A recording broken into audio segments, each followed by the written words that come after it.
បាទសួស្តីបងប្អូនទាំងគ្នាថ្ងៃនេះខ្ញុំមកដល់ចំការភ្ញៀវជាលើកទី2បងប្អូននៅថ្ងៃទី6ខែមេសាឆ្នាំ2026ជានៅក្នុងថ្ងៃនេះគឺមានបងប្អូនយើងមកច្រើនមែនទែនបងប្អូននៅរសៀលថ្ងៃទី6នេះហើយចំការភ្ញៀវនេះគឺស្ថិតនៅខាងភូមិបន្សំជ័យឃុំសឿស្រុកមង្គលបរិយខេមរៈបន្ទាយចឹងបងប្អូនធ្វើដំណើរទៅហ្នឹងគឺដល់វត្តភក្តីបងប្អូនជិះផ្លូវចូលវត្តភក្តីហ្នឹងទៅយើងជិះអមនឹងរបងខាងជើងវត្តជិះរ៉ាក់ទៅគឺគេដាក់អក្សរចំការភ្ញៀវបាទចំការភ្ញៀវបងប្អូនគឺនៅខាងក្រៅវត្តភក្តីដែរអញ្ចឹងអត់មាន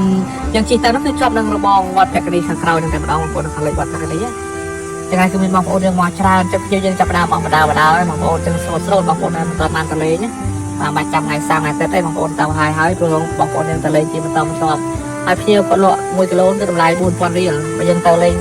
ឬទៅទស្សនាទៅបៃហូបមួយសារីហ្នឹងបងប្អូនគឺតម្លៃ 2000 រៀលក្នុងម្នាក់បងប្អូន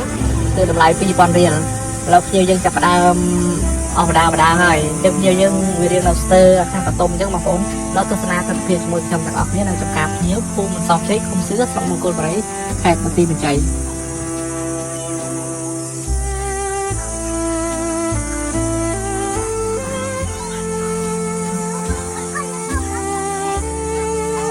Look, I'm on.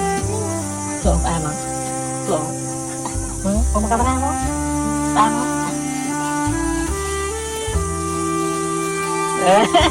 Tại mà chú? Đứng đá đấy, họ mai. Chú sao?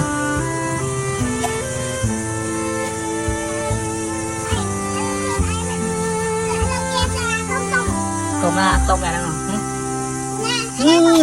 Amen. Đừng nghe phần này.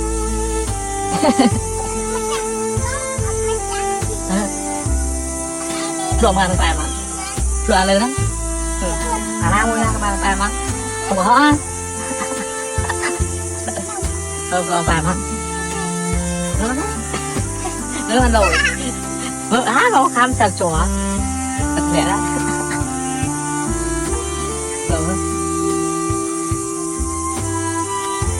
Đây đấy, chu thôi. Càng bên này lên. Ấp chu. Họ phù. Đâu luôn, bộ này. Chầm bà tê coi. Thì ông nhà bà tê hả? Bà tê nhà mà đẹp gì nè.